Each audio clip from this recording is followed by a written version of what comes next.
हरिः ॐ।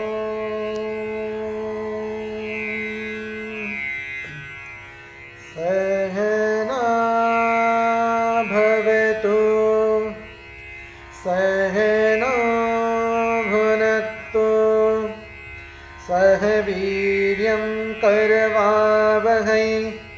तेजस्विनावधीतमस्तु मा विद्विषावहै। ॐ शान्ति शान्ति शान्तिः। ॐ जय श्री कृष्ण चैतन्य प्रभु नित्यानंद श्री अद्वैत गदाधर श्रीवासादि गौर भक्तवृंद। हरे कृष्णा कृष्ण कृष्ण हरे हरे हरे राम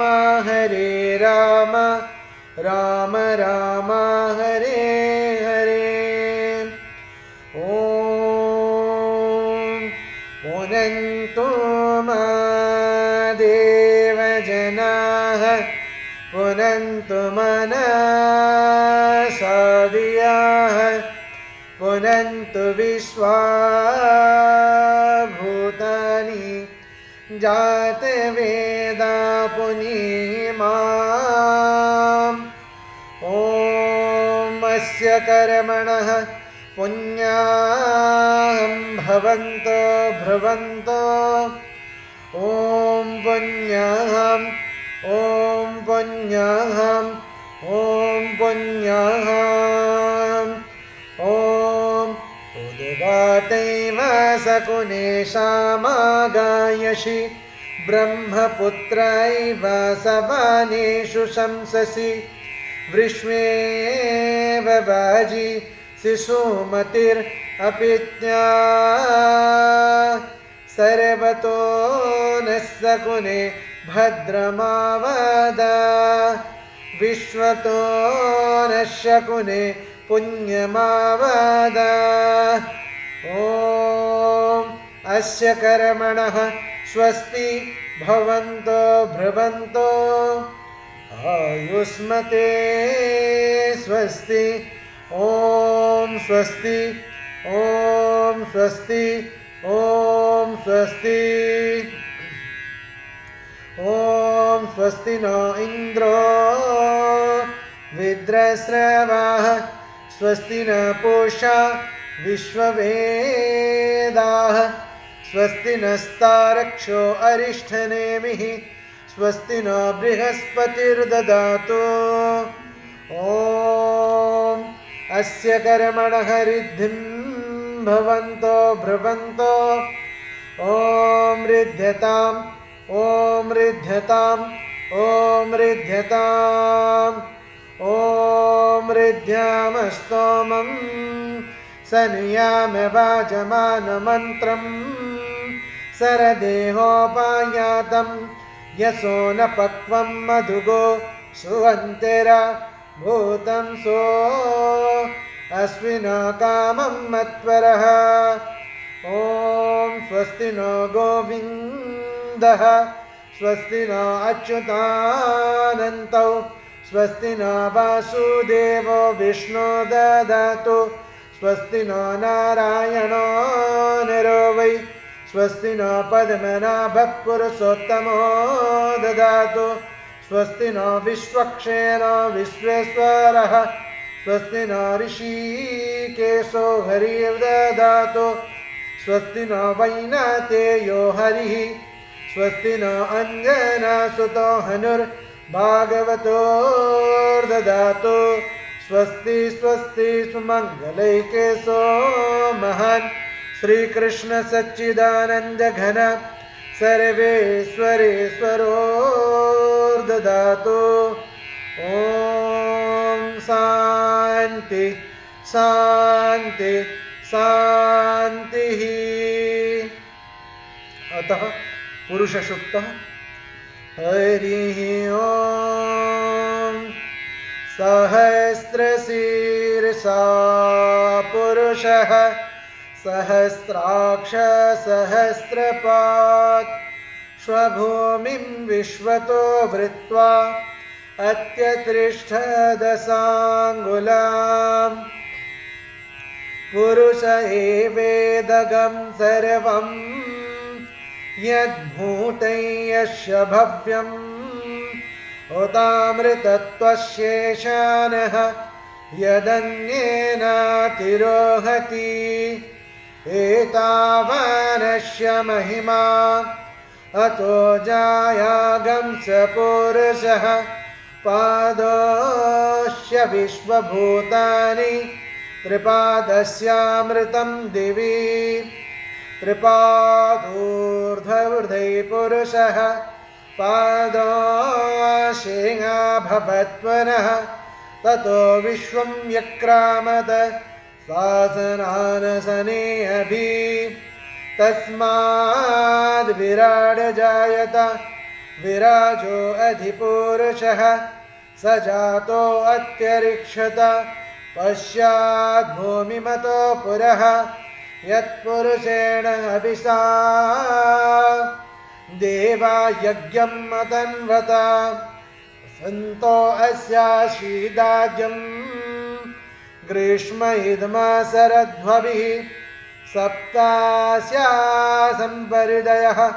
त्रिसप्तासमिदः कृताः देवा यज्ञं तन्वनाः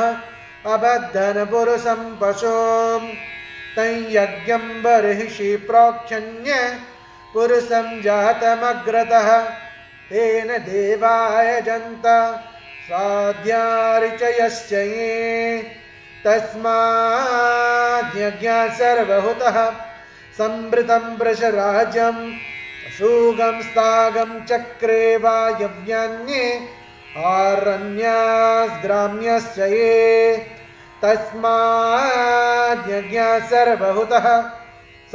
ऋचः सामानि जग्निरे छन्दागंसि जग्निरे तस्मात् यजुस्तस्मादजायत तस्मादस्माजायन्त ये केच भयादतः गावो जग्निरे तस्माज्जाता जावयः यत्पुरुषं यददुः ततिधा व्यकल्पयन्य मुखं किमस्य कौ बाहु कावोरोपादावुच्यते ब्रह्मणो समुखमासीत् बाहुराजन्यः कृतः ओरो तदस्य यद्वैश्यः पद्भ्यागं शूद्रो अजायत चन्द्रमा मनसो जातः चक्षुः सूर्यो अजायत मुखादिन्द्रस्याग्निश्च प्राणाद्वायुरजायत नाभ्यासेदन्तरिक्षं शिष्णोजौ समवर्तत पद्भ्यां भूमिदिशास्त्रोत्रार्ध तथा लोकागमकल्पयन्य वेदाहमेतं पुरुषं महन्तम् आदित्यवर्णं तमसस्तु पारे सर्वाणि रूपाणि विचिन्त्य धीरः नामानि कृत्वा विवदनयदास्ते धाता पुरस्ताजमुदज्जहार सक्राप्रविद्वान् प्रदिशस्त्रः तमेव विद्वानमृतय भवति नान्यः पन्थायनाय विद्यते यज्ञेन यज्ञमयजन्त देवाः तानि धर्माणि प्रथमान्यासन्ने तेहनाकं महिमा सचन्ते यत्र पूर्वे साध्या सन्ति देवाः। अतः श्रीसूक्तं हिरण्यवर्णां हरिणीं सुवर्णरजतस्रजां चन्द्रां हिरण्मयीं लक्ष्मीं जातवेदो महावः तामहावः जातवेदो लक्ष्मीमनपगामिनीं यस्यां हिरण्यं विन्देयं गामश्वं पुरुषाणहाम् अश्वपूर्वां रथमध्यं हस्तिनादप्रबोधिनीं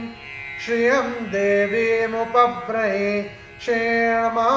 देवी जुषतां कां सुस्मितां हिरण्यं प्राकाराम् आद्रां ज्वलन्तीं तृप्तां तर्पयन्तीं पद्मेशितां पद्मवर्णां त्वामिहोपव्रये श्रियां चन्द्रां प्रभाषां यशसां ज्वलन्तीं श्रियं लोके देवजुष्टां दारां तां पद्मिनीं शरणमहं प्रपद्ये लक्ष्मीर्मेनस्य त्वां तं वृणे आदित्यवर्णे तपसोऽधिजातो वनस्पतिस्तव वृक्षोदबिल्वः तस्य फलानि तपसानुदन्तो मायान्तरायश्च बाह्याः लक्ष्मीः उपैतु मां देवसखा कीर्तिं समनिना सह प्रादुर्भूतोऽस्मि रात्रिस्मिन् कीर्तिं वृद्धिं ददातु मे शुद्धिपाशामलाज्येष्ठाम् अलक्ष्मीर्नाशयाम्यहम् अभूतिं समृद्धिं च सर्वाणेन दमे गृहात् गन्धद्वारां दुरादर्शां नित्यपुष्टां करीषिणीम् ईश्वरीगं सर्वभूतानां त्वामिहोपव्रये श्रियाम् मनसकाममाकुतिं वाचः सत्यमसीमहि पशूनां रूपमन्यस्य मयि श्रीसयतां यशः कर्दमेन प्रजा भूतां मयि सम्भव कर्दमा श्रियं वाशय मे कुले मातरं पद्ममालिनीम् आपसृजन्तु सिग्धानि चिक्लेतवस मे गृहे निच देवीं मातरगं श्रियं वाशय मे कुले आद्रां पुष्करिणीं पुष्टिं पिङ्गळां पद्ममालिनीं चन्द्रां हिरणमयीं लक्ष्मीं जातवेदोमावगा आद्रां यत्करिणीं यष्टिं सुवर्णां हेममालिनीं सूर्यां हिरणमयीं लक्ष्मीं जातवेदोमावगा तामावग जातवेदो लक्ष्मी मनभगामिनीं यस्यां हिरण्यं प्रभूतं गावो दास्यो स्वन्ये विन्देयं पुरुषानहाम् ॐ महादेव्यै च विद्महे विष्णुपत्न्यै च धीमहि तन्नो लक्ष्मी प्रचोदयात् ॐ धनुर्धराय विद्महे सर्वसिद्ध्यै च धीमहि तन्नो धरा प्रचोदयात्। अतः मंगलाचरण। ॐ अज्ञानतिमिरन्धस्य ज्ञानञ्जनशलाकया चक्षुरुन्मीलितं येन तस्मै श्रीगुरवे नमः। श्रीचैतन्यमनोभीष्टं स्थापितं येन भूतले स्वयं रूपा कदा मह्यं ददाति श्वः पदान्तिकं। वन्देऽहं श्रीगुरो श्रीयुतापदकमलं श्रीगुरून् वैष्णवांश्च श्रीरूपं साग्रजातं सगण रघुनाथान्वितं तं सजीवं शाब्दैतं सावधूतं परिजनसहितं कृष्णचैतन्यदेवं श्रीराधाकृष्णपादान् सहगण ललिता श्रीविशाखान्वितं च। नमो ॐ विष्णुपादाय कृष्णप्रेष्ठाय भूतले श्रीमते भक्तिवेदान्त स्वामिन् इति नामिने। नमस्ते सारस्वते देवे गौरवाणी प्रचारिणे निर्विशेष शून्यवादी पाश्चात्यदेशतारिणे। नमो ॐ विष्णुपादाय कृष्णप्रेष्ठाय भूतले श्रीमते भक्तिवेदान्त स्वामिन् इति नामिने। नमस्ते सारस्वते देवे गौरवाणी प्रचारिणे निर्विशेष शून्यवादी पाश्चात्य देश तारिणे नमो ओम विष्णुपादाय कृष्ण पृष्ठाय भूतले श्रीमते भक्ति सिद्धांत सरस्वती इति नामिने श्रीवर्षभानुवी देवी दयिताय कृपाब्दये कृष्ण संबंध विज्ञान दायने प्रभवे नमः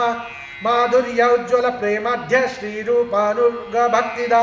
श्री गौर करुणा शक्ति विग्रहाय नमस्तुते नमस्ते गौरवाणी श्रीमूर्तये दीनतारिणे रूपानुग विरुद्धाप सिद्धांत द्वंतहारिणे नमो गौर किशोराय साक्षात् वैराग्य मूर्तये विप्रलंबर संबोधे पादंबुजायते नमः नमो भक्ति विनोदाय सच्चिदानंद नामिने गौर शक्ति स्वरूपाय रूपानुग वरायते गौराविर्भाव भूमिस्त्वं निर्दिष्ट सुजन प्रिय वैष्णव सर्वभौम श्री जगन्नाथाय ते नमः वाञ्छा कल्पतरुभ्यश्च कृपा सिन्धुभ्येव च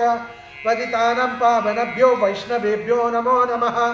नमो महावदन्याय कृष्ण प्रेम प्रदायते कृष्णाय कृष्ण चैतन्य नाम्ने गौरक्यसे नमः पंचतत्वात्मकं कृष्णं भक्तरूपस्वरूपकं भक्तावतारं भक्ताख्यं नमामि भक्तशक्तिकं हे कृष्ण करुणा सिंधो दीनबंधो जगत्पते गोपेश गोपिका कंत राधा कंत नमस्तुते